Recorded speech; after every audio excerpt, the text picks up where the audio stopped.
What's going on, everybody? Good afternoon.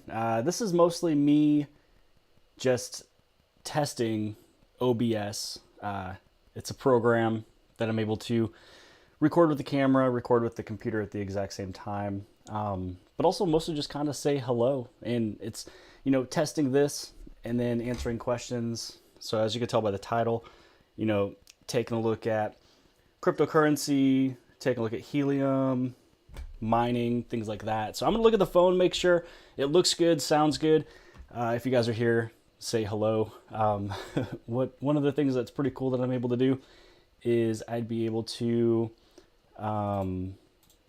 move it up over into the computer screen, and then we'd be able to take a look at a computer, things like that. So again, I'm gonna look over at this phone, make sure everything looks good. If it looks good, so far it looks like it sounds good. I am on a delay, so if you guys are asking questions, it may take a moment for me to answer, but it looks like we're doing pretty good. We have 6 people in here right now. Awesome. Okay, so it looks good, sounds good. I'm gonna take a look over at the questions from what you guys have. All right, so it looks like we still have only 6 people in here. All right, what's up, Batman? Am I still mining KDA? Am I still going to have videos for KDA? So I am still mining Kadena for sure. Basically, first off, let me move this back over into the camera. So yes, I am mining KDA. I have some KDA or some KD boxes, and it's a little confusing sometimes. It's one of those things where it's not the easiest thing to mine. You have to play around with different exchanges, and sometimes the pools are never perfect. When it comes down to a coin that is not that large, they're still going through growth, things like that. But when you are mining it, it's obviously worth it, as you can tell. I think it's making like $400 a day if you have the KD5. And then if you have the KD box, it's also still doing pretty good. I want to say it's maybe like $40 a day. I can take a look of it, on the computer, things like that. So let's see here. Someone asked some of the questions. Please, we need a video from you on the Deeper Connect.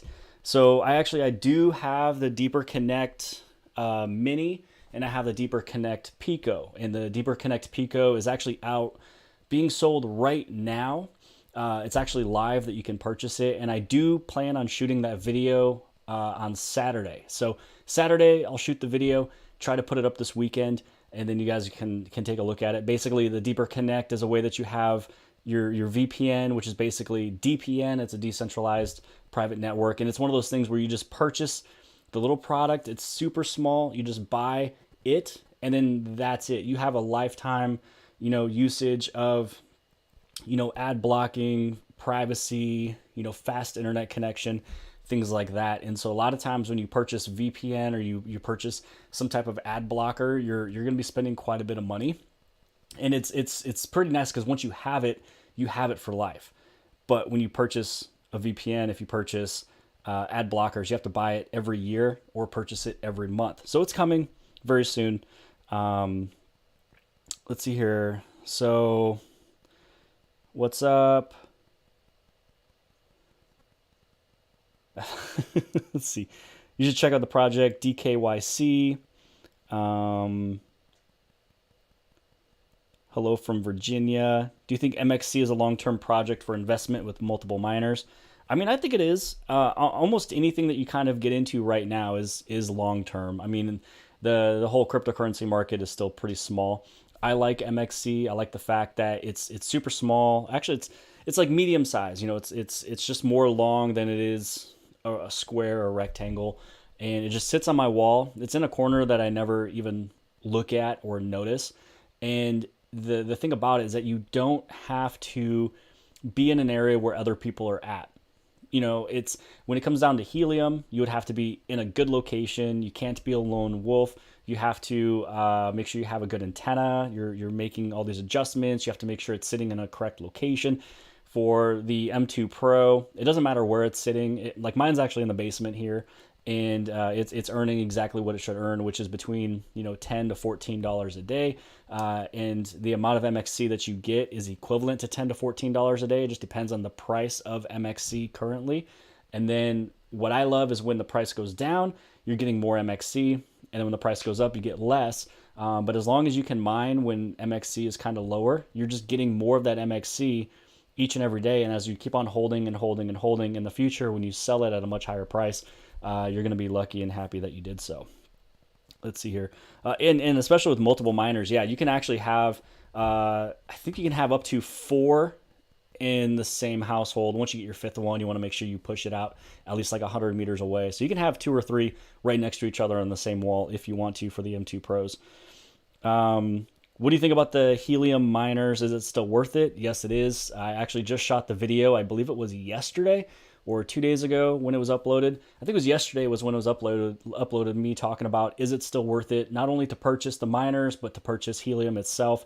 And I showed off how it can easily get up to $360 based on market cap. The market cap of Helium is actually pretty low. So let's say that we move up over into the internet real quick.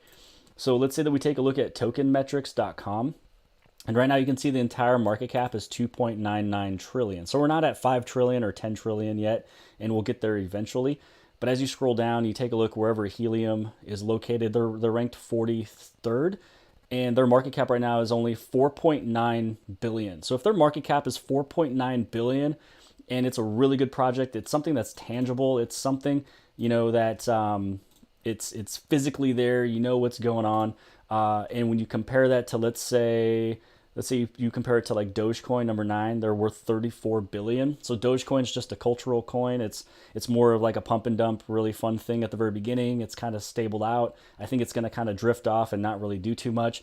But for something that is kind of nothing, just for fun, little meme cultural thing, being worth 34 billion, that is about 10 times more than where we are at now. So if we were to head back to Helium, it's actually not 10 times, more like 8 times or 7.5 times. So I honestly do believe that, you know, Helium, let's say that, you know, again, 4.9 billion versus 35 billion, 7x, you can 7x that $50. I keep clicking that number. You can 7x this and we're going up there. And that's how I showed in my video that was uploaded yesterday how it can be a $360 coin. So when it comes down to mining the coin, yeah, it's still worth it, because even if you only get like let's say 0.2 Helium a day, you're still making a good decent amount. And with this Token Metrics website here, I got a premium plan just so I can get everything. Token Metrics gives more details than the coin market cap. So you can actually head over into, let's say, price predictions. And there's also even fundamentals. Fundamentals just talks about everything fundamentally about the coin, the project. You can look at all the technology, the technical analysis, everything like that. But down over here, whenever this thing loads, it actually takes a few minutes, because what it does is it looks at its current dominance based on the market cap, and it'll show you where it could be in different scenarios. So I'll let this one kind of load for a couple minutes, and then we'll take a look at it really quick. So I do want to head back over into the camera real quick, but yeah, it's definitely worth it. So I know there's also a couple like hips coming on, so like the Helium improvement, you know, I forgot what the P stood for, but basically some of the upcoming things that'll be happening with Helium. So one of them is actually talking about the redenomination of Helium to where it would be like 1,000 to 1. So I actually voted no for it, and I don't want to shoot it off everywhere and make people go to what I want to do. I don't want to sway people's votes, but I think that Helium is in a really good place where it's actually not expensive. So when you think of Amazon, Amazon is super expensive in terms of a stock. I think they should easily do like a 3-to-1 split. So this way it's something right around $1,100 to purchase, because then it's easier for people to kind of say, hey, I think I can get one share of Amazon at $1,100, but I obviously can't afford it at like $3,300. So Helium is not that expensive. It's only $49. And in cryptocurrency, you know, for the Bitcoin, there's so many Satoshis built in. For Helium, there's actually 100 million bones a part of Helium. So you don't have to buy a full Helium. You can buy whatever portion of a Helium you want to, but they're basically trying to say that they want to go from the 100 million over to 100,000. And so what's going to happen is it's going to bring the price down substantially, where it's going to show like 4 cents instead of $49. And then for the miners, the people who mine, instead of them seeing 0.02, they're going to see like a full 2 or a 20. And it's mostly like a unit bias type thing. So it looks really cool if they're to do that redenomination. And it looks like you're going to have a lot of helium, but it doesn't really change the price. The price is the same. The market cap is the same. It just, or I should say the value is the same. The market cap is the same, but the way that it looks of what you are purchasing is way cheaper. So it looks like you want to buy more. So usually when a 3-to-1 split happens, or even in this case, the redenomination, kind of like Polkadot, it's going to make helium look cheaper. It's going to make it look, less expensive, and it might draw the volume and push people to buy it. And they're like, oh, I'm going to buy 30,000 helium because it's this price, when really they could have just bought some other helium at $49. So it's really personally up to them. I voted no because I think it looks good. We've already came from $1.20, at least from when I started, and I want to see it go all the way up to $300, because when you look at Solana, I mean, you want to have like the next Solana. You want to have the next coin that's going from like $1.20 up to the 300, mark. So that's my thoughts on it, I guess. Let's see here. Oh, also too, somebody shot off someone shot off $20. Thank you so much for the super chat. So if you guys do appreciate everything that you watch, ship off the super chat if you want to. So Harant Shahinian, sorry if I butcher the name, says thank you for everything that you do, and you're welcome. Thank you for coming here, and thank you for the super chat. Let's see here. I have a helium miner set at my location, wondering if I bought a helium dongle for my Mini, would that interfere with my Bobcat? So I believe you're talking about the deeper connect, and I don't think it'll really interfere with the Bobcat if you're talking about deeper connect, connecting to your internet. Let's see here. Tim Wagner, watched your helium antenna video, and the short 8 dBi link goes to 3 dBi link on Amazon.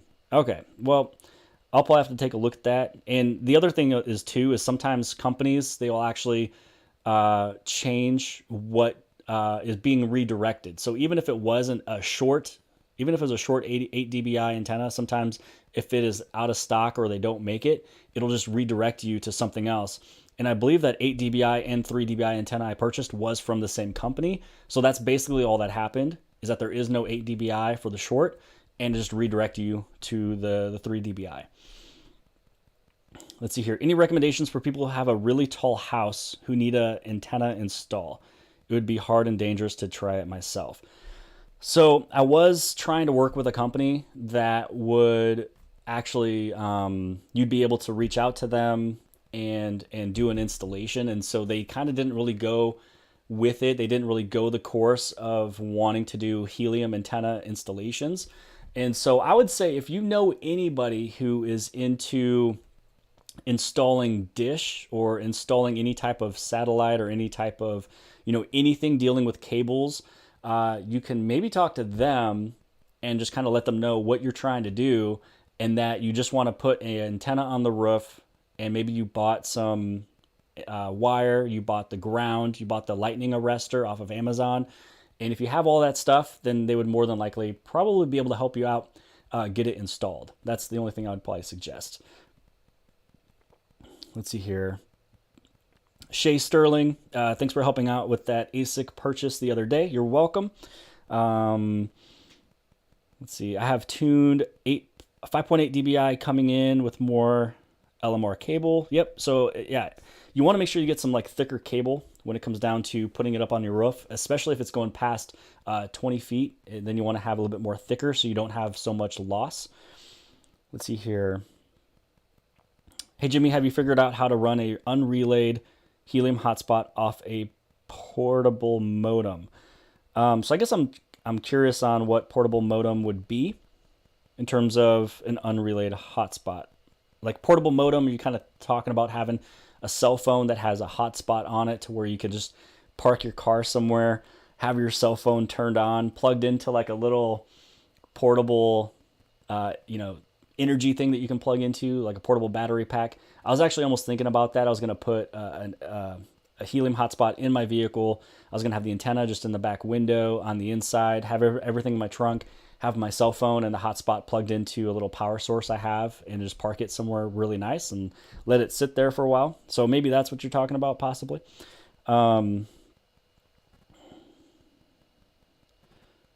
Looking at a few more questions. Yeah, the P is for proposal. That's what I was looking at. Yeah, the helium improvement proposal. Thank you, the Batman. Yeah, I voted no. I think a lot of people are going to try to vote yes just to kind of have some type of change.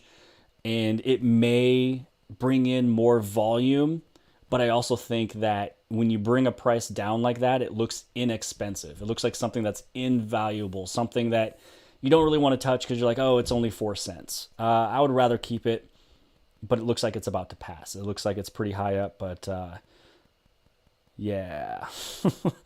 And yeah, MC mentioned, I remember when Jimmy's promo said helium would go to $20 when it was single digits. Yeah, actually, in one of my videos, I think I mentioned it would get up to $25, but I believe I said it would come in around April or May, but it was a pretty aggressive line. So I was a few months off, but the most important thing was looking at the trajectory of where it could go.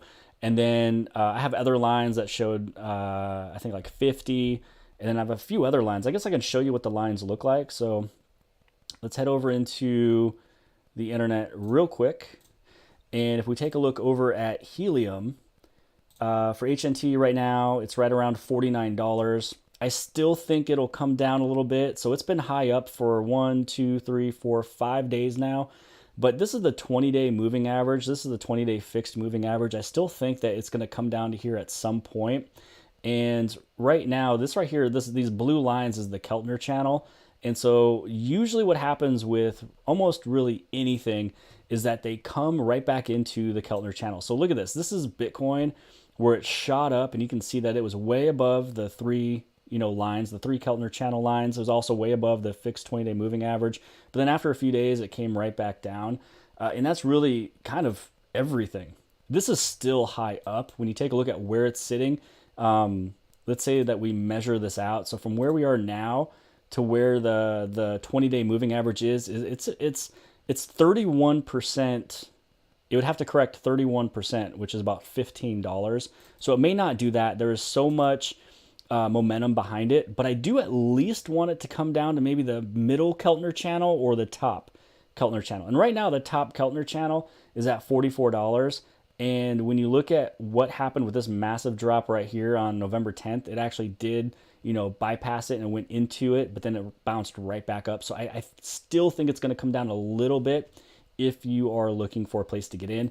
Where it could go, I have $78, and then I also have $115. But then again, when you look at token metrics, this is what I was waiting for. The current dominance right now is 0.18%. So we're kind of in this category here.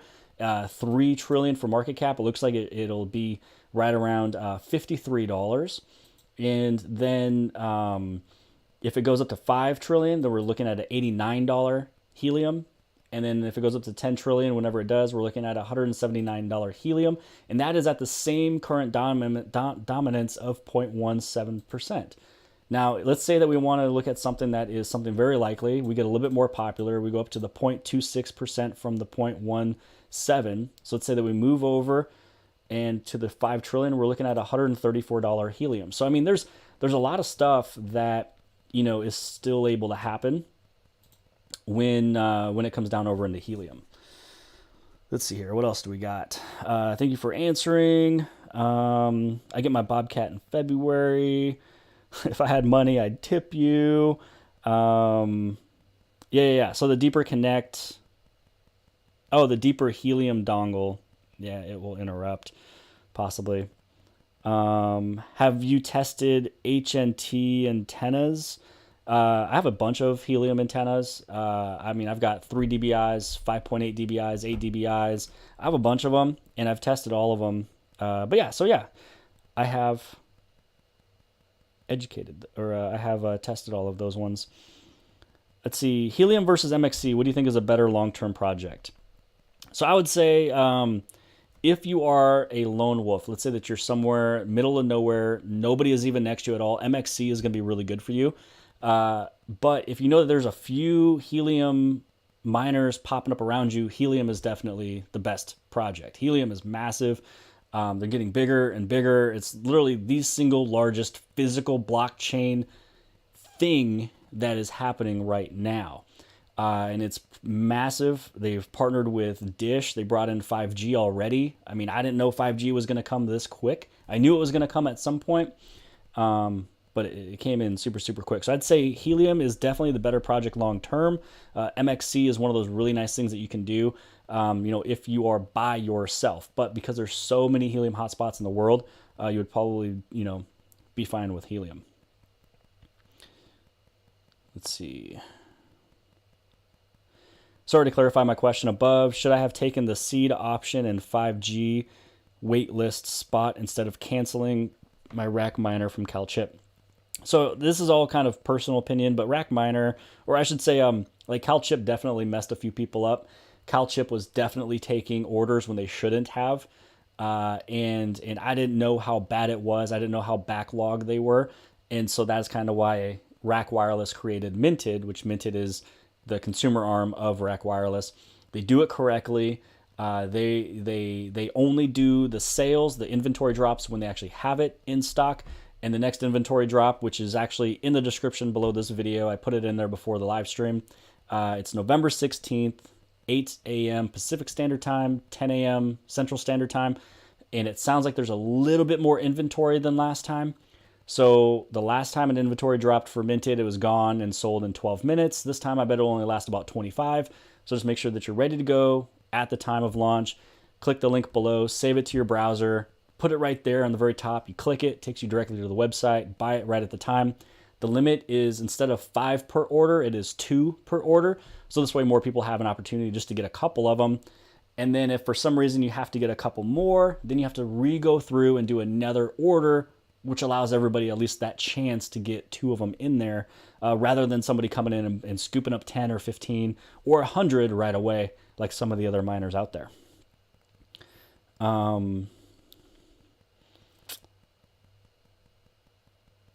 What about inside? Okay, so someone has a question. What about inside a high rise in a densely populated location? So if you are like in Chicago, you're in New York City, you're somewhere where there's so many around you, your goal is to have a different antenna than them. So this way you're not creating the same network as they are. And if you are, then you will both be paid less in terms of the payout scale. And so if you can create a different network than them, if you are a little bit higher than them or using a different antenna and it's hitting different people than they are, then you'll be able to keep your reward scale as high as possible. And really, at one point, you were able to have up to 25 witnesses or beacons that you're talking to at the same time. And because that was so much of a load on the blockchain, they brought it down to 10. So really, you want to have a continuous 10 in your list. Even if it shows 16, you're still a maximum 10, because you're going to at least talk to 10 of those 16 people with beacons in and out. And that is your goal, is to have 10 when it comes down to witnessing and beacons. Be a high rise, try to have a different antenna than them, creating a different network or signal than them. If you want to, you can even buy a directional antenna. So if you don't want to have, like a 5.8 dBi or an 8 dBi, since you are high up, if you have a directional antenna, then you're going to be doing one different than everybody else, which is doing the entire umbrella. So that's one thing to also take a look at as well too. Let's see here. Looks like a lot of people are asking questions about rack and different antennas. Still going through some of these questions. Okay, question about Samsung. Is the Samsung One UI 4 with Android 12 available on the S20? I don't know if it is yet. I don't have any S20s. I got rid of my Galaxy S20 Ultra and my S20e, which I liked, because I bought other phones, so I traded them in. So I don't know if they're available yet. I know for sure it's available for the S21. It's available for the Z Fold and the Z Flip 3. I don't even know if it's available for the Galaxy Note 20 yet. So if it's not available just yet, it could be soon. And if not, then they're just going to launch it whenever it's supposed to be launched for the public. Let's see. Yep, drop is on the 16th. Looks like Jay Polar has answered the question. So November 16th, again, 10 a.m. Central Standard Time. Do I think Helium will be able to compete against major companies in the future? So with them partnering with Dish, that right there is also one thing that's pretty massive. But I think it would be amazing if you could have like Helium 5G, but you're helping offloading AT&T. I think it'd be amazing if we can somehow partner with them or T-Mobile. One of those two, I think, would be a massive deal. And if we do, then boom, Helium is going up. I really don't know if they can really compete against Verizon or AT&T or T-Mobile without partnering with them. And it's really just because of, if you look at how many towers are available per each company, there's way more towers built for 5G and LTE. These are CBRS radios. It's completely different than what they're offering. It sounds like we'll probably, as a guess, maybe have 4,000 5G Helium CBRS radios, pushed out maybe the middle of next year, maybe the end of the year. For some reason, 4,000 seems like a number that I remember. And so we have to wait for all the CBRS radios to actually arrive. So people are already receiving the Freedom 5 5G boxes, but they are not getting the radios just yet. And I think that was 6 weeks after the initial ones were sent off. So there's still like 4 or 5 weeks left for a lot of people to even get those. Someone asked the question about, do they accept credit cards? Yeah, so actually Minted is super easy, super fast. You just go to the website. It's actually linked below the video inside the description, and they accept just debit cards, credit cards. And then I think there was an issue with with American Express, I believe, or MasterCard, and they fixed that issue. I use Visa, so I didn't run into those problems. So I think it was maybe MasterCard that they had the fix. But yeah, it's super easy to purchase the Minted. I was in and out in like literally 2 minutes. Super fast, super easy. And that's what I like about it. What about a 6 dBi in a high density city? So 6 dBi, it really depends on how high you are. So if you are on the lower level, then it's really just pushing it kind of straight out, and you're just be hitting all the buildings.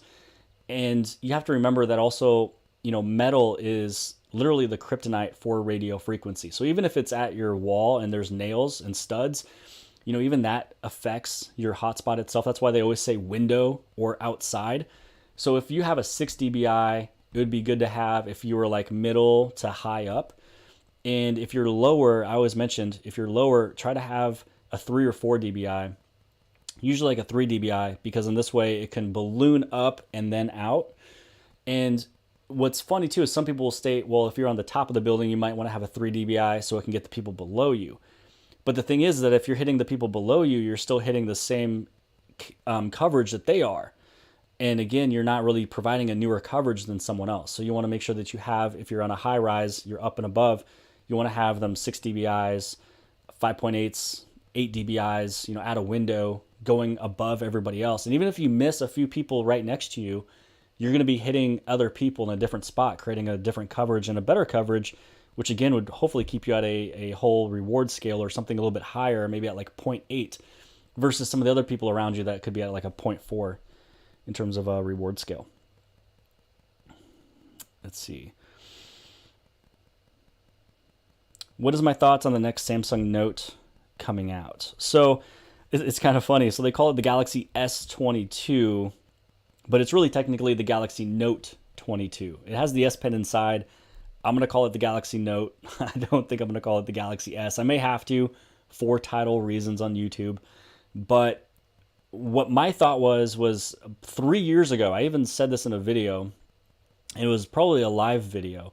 I mentioned that Samsung should go every other year on the phone. So the even years be the Galaxy S, the odd years be the Galaxy Note. Because really, when you release these phones that are very similar, the only difference is an S Pen, and they're getting to the same size now. Beforehand, they weren't the same size, but now they are. You're really kind of cannibalizing the sales of each other. Like, hey, why is the Galaxy S not selling? Well, it's because you got the Galaxy Note out. hey, why is the Galaxy Note not selling? Well, it's because they're buying the Galaxy S. So if Samsung was to switch every other year with those models, they should have. If not, they can just merge them and call them the Note, just because they're the most beloved phone of Samsung, even though the Galaxy S is the flagship. So they should have done every other year. They would have been perfectly fine. But because instead of doing that, and because of the chip shortages, they might as well merge them together, which is what they did. But I would kind of hope that they would just keep the Note line name rather than the Galaxy S. So that's my thought. I'm excited for it. I'm a big Note user. Other than the fact that I don't use the S Pen as much as I used to. But I do have to say that out of all the Samsung phones, the only one that really excites me is going to be the Fold. The Galaxy Z Fold 3 is large enough for me to view my content, YouTube, and chart everything. It's really hard for me to use a regular slab phone that's much smaller. Let's see here. Have you managed to get people to host any of your Helium hotspots? If you have, if so, how have you managed them? Okay, so basically, for all of the locations where I have my hotspots located, so at my house, it's on my roof. But when it comes down to all of the other locations, I don't want to impede, I don't want to intrude, I don't want to make any changes, I don't want to put holes in walls or do anything. So I have them all sitting at windows. And you know, that's the issue with some of the hosting locations, is that you might not have that flexibility to do all of that. But as long as it's in a good location with at least 10 around, then you're still going to be good. Let's see here.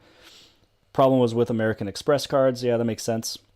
Omnidirectional works best, right? So you can have either one. So you can have omnidirectional or you can have directional. So it's kind of based on where you are. So a lot of the ones that are on radio towers are usually just directional, just because they know where they are and they want to push it to a large city. Now, if you're in the city, you want to have omni. You want to have it go everywhere. So this way you can hit the people in front of you, behind you, and to the left and to the right. But let's say that you're in a location where there's nobody behind you, then you can get a directional one and push it somewhere else. So I could have put a directional one on the roof. I actually have one here in case if I wanted to test it, but there's so many around me that I wanted to hit behind and to the left and to the right that I left it as a regular omnidirectional. Do they accept Apple Pay? I have no idea. I don't use Apple. I think it's just regular debit card, credit card, keeping it super simple with everybody, with what they have today. They also don't even accept cryptocurrency, which could be something in the future. And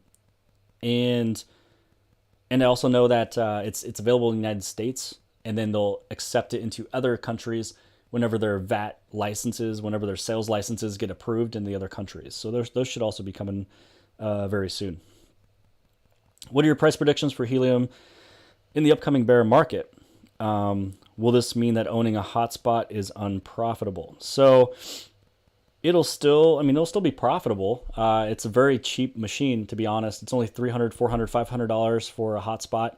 Even in a bear market, we're up at $50 right now. In a bear market, maybe it comes down to $30, and that's still profitable. You have to remember, when I started mining in January, the coin was $1.20. And then at the end of January, early February, it was like $2.40. So when we're talking about like bear market and it's coming down to like $30, because right now it's at like 50, 60, $30 is nice. And I don't think the bear market is really going to be what it has been in the past. There's so many institutions that's a part of it now. Last year, the year before that, and the year before that, there was no massive companies invested in cryptocurrency. And when you look at even the ETFs that is on NASDAQ, it has now been added this year. And I don't think the bear market is going to be as harsh or as long.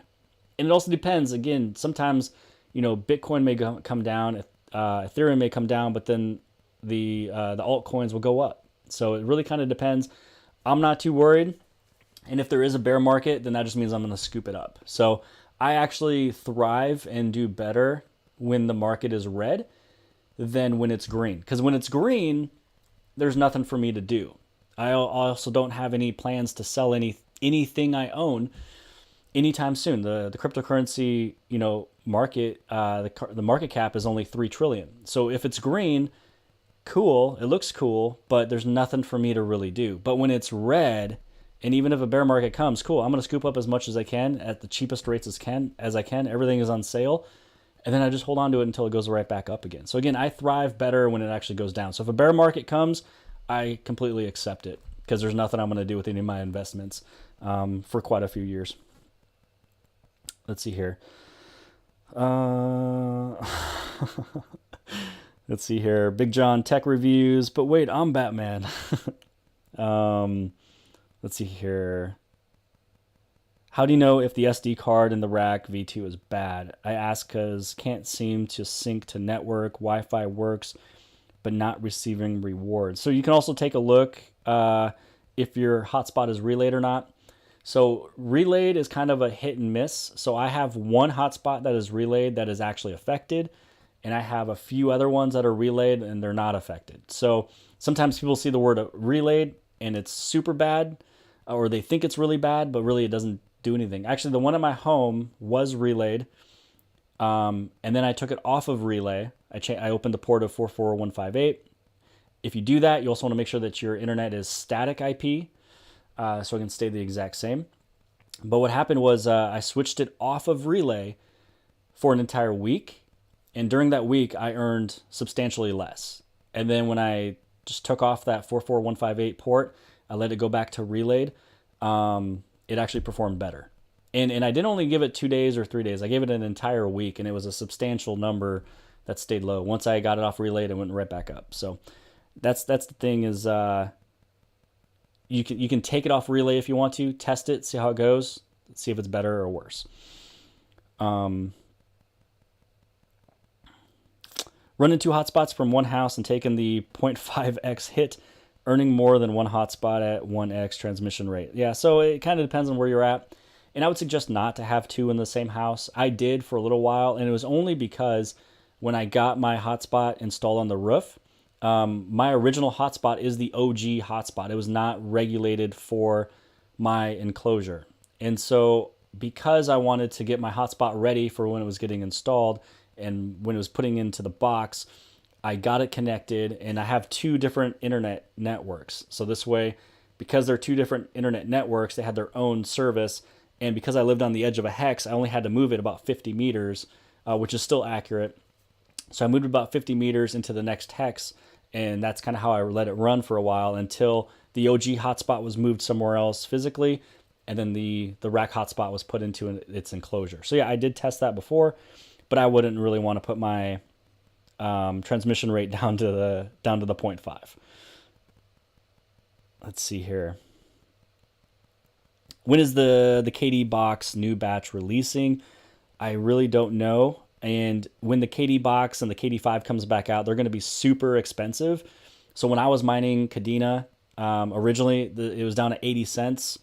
It was down at like $1.10, $1.15, and then it just shot up 20x. You know what I mean? And so when you had a box that could have been $14,000 for the KD5, it is now going to probably sell around 50 or 60,000.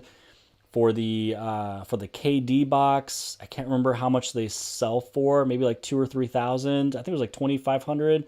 They're going to be selling for much more expensive now, like at least 6K, 7K, just because they can.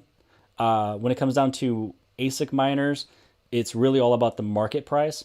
So if you had a miner that was out and it was only making, like, let's say they had a miner out that would make 10,000 a year, they can easily sell it for 8,000. So then this way, at least after 10 months, it was paid off. And then after that is all profit. But if the coin goes massively higher, there's no way that they would sell something for 10K, or sell something for 8K if it's making like 60,000 a year. So it's really based on the price of the market for that coin when it comes down to those miners. So if we're looking at some Kadena miners and they're super, super, super, super expensive, and if we do think that they could come down in price, in terms of Kadena's coming down in price, then hopefully those miners will also come down in price as well too. Is Helium Bobcat still worth buying now with halving? So as I mentioned from before, and especially in yesterday's video, buying helium and getting helium miners is 100% still worth it right now. Even when helium halves in 2 more years again, because they have every 2 years, even when they have in 2 years and there's 3 million hotspots online, you might as well get these miners now. And it can still even be profitable even at that point. Because at that point, we're hoping to see at least $160, $200, $300 helium, unless if the redenomination happens and it's going to be lower, but the market cap is still the same. So I think it's still going to be worth it even at that point. And that's just how great this project is. And that's my true thoughts, because I literally showed everything in yesterday's video talking about looking at a $360 helium. Everything I've shown has a lot of merit behind it. And let's say that I show it off just one more time. So if we pop over into the internet, again with the helium token metrics, its market cap is 4.9 billion. Doge is at like 34, 33, 35 billion. So we're still like 7.5x away from them, and Dogecoin does absolutely nothing. So if you take the amount of this coin right here and you times it by like 7, that's how high we can go, or at least times it by 6. And even if we can't get to what Doge is worth, if we can just get to half of that, which is about, what was that, like 16 or 18 billion, that's still 4x or 3x. So we're looking still at like a $150 to $200 helium. And it's super easy for it to happen. If you take a look at it, like current dominance, 0.18%. So we're in this category here. When the whole cryptocurrency market goes up to 5 trillion, it's a $90 coin, easy. Without it getting any more popular, it's still gonna be worth $90 when the entire cryptocurrency market is worth 5 trillion. Then here's your 10 trillion. So yeah, there's still a lot of room for growth when it comes down to helium, and so getting the miners is still definitely 100% worth it. Yep. Let's see here. But yeah, so I think I pretty much answered all of those questions. I went through as much as I could, and my throat's actually starting to get dry. So I feel like I need to go get a drink of something. I just finished editing a video. I have to finish the upload for YouTube. It's going to go up tomorrow morning. Yeah, so this was mostly kind of a test as well. It was a pretty fun test. Let's see, how long were we online? I don't know how long we're online, but I think I am going to let you guys go. If you guys like what's going on here, there's another platform I'm about to join. It's called Bright. And Bright is a way where you guys are able to actually join the conversation. So if you actually have questions, you would be doing what you're doing now, which is writing your question here in the comment section. But what I'm able to do is actually click on your question and your video will pop up. So it's like a Zoom. So basically it's a way that it's not on YouTube. It's called Bright. And so I'm going to try to have a session on down to a limit of 50 people. So as long as you have 50 people joining in, then that's the limit. You guys ask your questions, and it's really just going to be back and forth. I'll probably do it for about an hour and a half. So instead of me just reading your guys' comments, you guys would actually be able to ask it in video, and we can go back and forth. If more people want to talk about the topic, I can ask and bring in more people as well too. So take a look for that.